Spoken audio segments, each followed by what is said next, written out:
Every second of every day, somewhere on the planet, it's snowing. For those who love skiing and riding, these storms offer endless possibilities. Once you get hooked, you're hooked for life.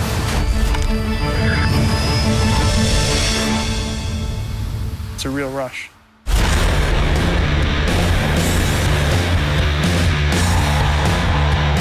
Each winter, the world's top athletes explore the furthest reaches of the planet in search of the steepest mountains and the deepest snow. Once you drop in, it's a 2,000-foot vertical line. These are big mountains and there's big consequences.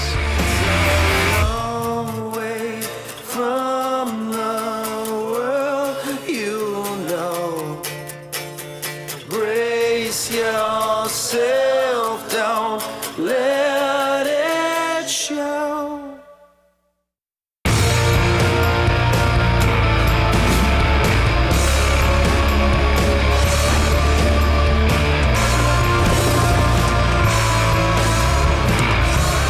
From the Rockies to the Himalayas, from the half-pipe to the heli drop, this is an all-access journey to the best of the best in skiing and riding. This is your season pass.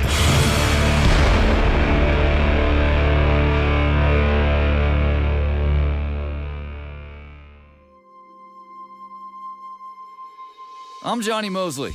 It's been said that if man were meant to fly, God would have given him wings. But don't tell that to these guys. On this episode of Season Pass, we're exploring big air, from hucking huge cliffs to world-class competitions, to a sport that defies belief. We're going big.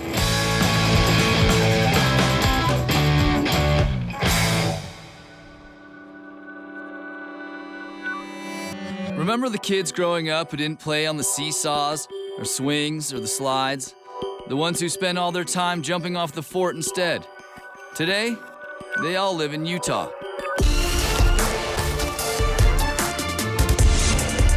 They came here for a reason. Utah's bottomless powder snow.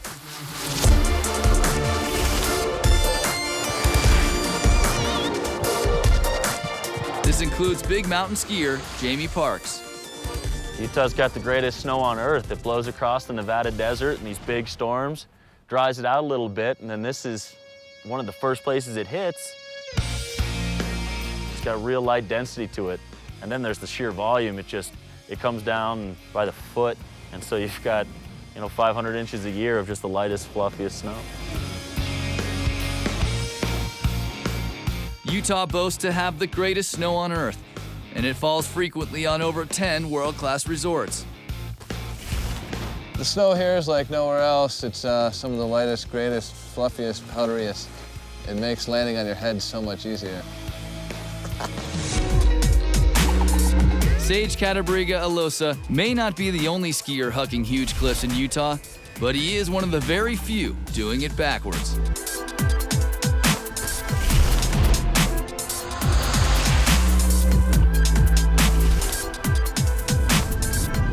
Skiing is much more than just making turns, falling downhill.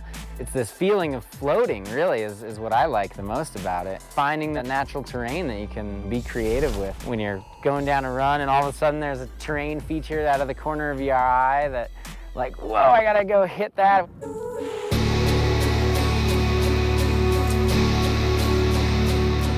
This kind of snow allows skiers to huck bigger cliffs than anywhere in the world.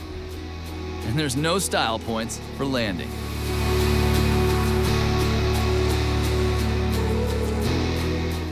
Pierre will forever be known for his world record-breaking 255-foot cliff jump.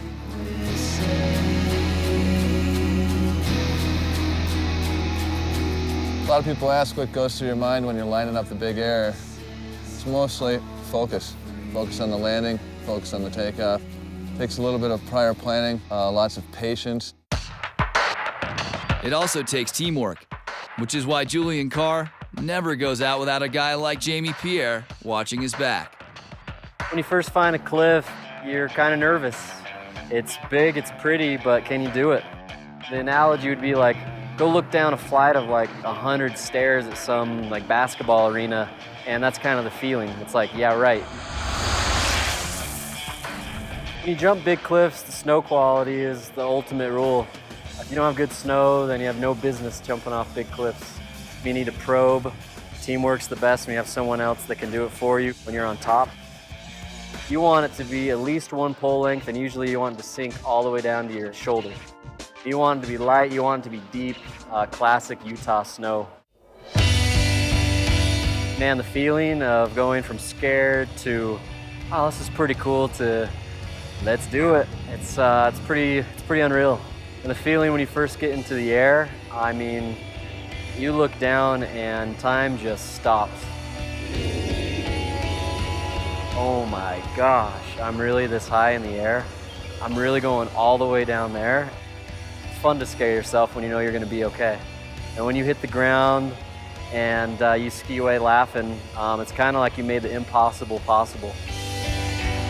One miscalculation can lead to serious consequences. So I had a big scare. I got buried alive. When I'm really concentrating on something, sometimes I forget my cardinal rule of telling the person up with me, hey, watch for me getting buried so you can come get me. He jumped off a double cliff, landed on some super fluffy snow, and his feet came over his head, and next thing you know, he was buried, unable to get out on his own. The snow was really heavy. I couldn't move my head at all. The snow was like cement on my whole body. It was dark. And all of a sudden I just cleared a little pocket to breathe in, and it was so scary. I just started breathing really slow. And I was like, all right, I know Jamey's up on top. He'll come get me. I'd hurry around, grabbed his boot, let him know I was there, and start digging as fast as I could. It took about a minute and a half. And right when I started thrashing, I was like, this is it. And right then I felt someone touch my boot and some digging starting to happen. And at that point I was just holding my breath.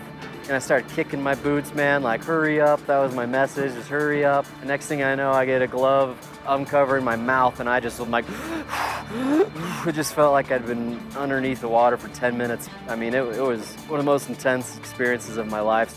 As soon as I got out of the snow, I looked at Jamey and I was like, thank you. And I really meant it. Jamey Pierre saved my life. Coming up on Season Pass, the good, the bad, and the crazy. They love the crowds and the paparazzi.